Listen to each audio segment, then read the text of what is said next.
Yeah, I would say to my colleague from Kentucky, and I appreciate the leadership of our colleague from North Dakota and constantly, persistently trying to get this here in the Senate for a vote.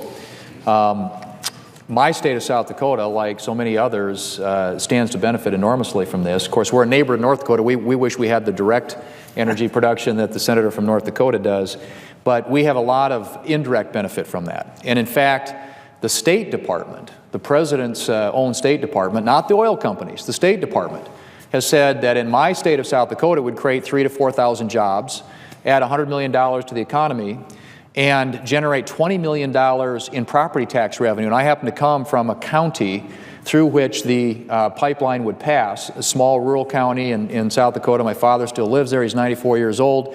And the school district there is very concerned about staying open.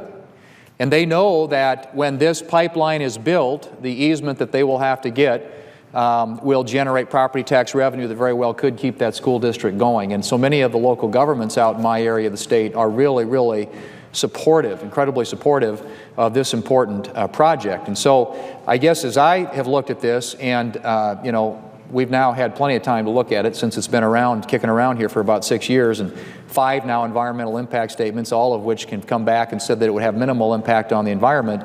If you're serious about job creation, and we have all talked on our side about the jobs this would create, the economic activity that it would create, the lessening of the dependence that we have on foreign sources of energy. And I have to say one other thing about my state, and that is we have a rail crisis. We've been battling now for a long time with the limited capacity in rail, and so much of the oil moving out of the Bakken is going on rail. And that makes it harder for us to get our agricultural commodities to the marketplace.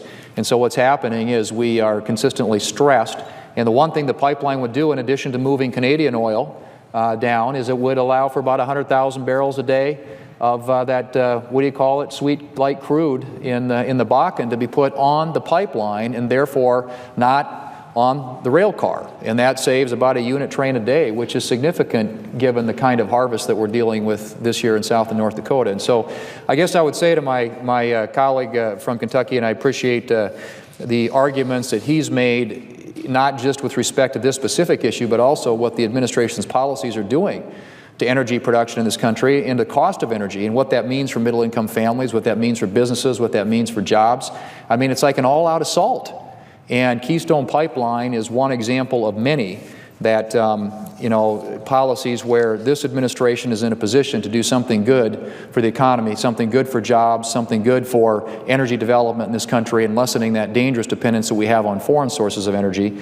And so I would say to my friend from Kentucky, and I would ask him, is in terms of, I know they're probably, you don't have the direct and indirect benefit that we have up in North Dakota and South Dakota, but I know he's got an awful lot of energy development in his state, what these policies are doing to jobs in a state like Kentucky. I know you hear every day from your constituents about this administration's assault on these industries that are so basic and so important to our economy, so important to jobs, and providing a better stronger, if you will, future for middle-income families in this country. I'm curious to know if the senator from Kentucky shares the same concern about jobs and the economy and cost of energy and everything else that I do and that we do in the northern part of the country.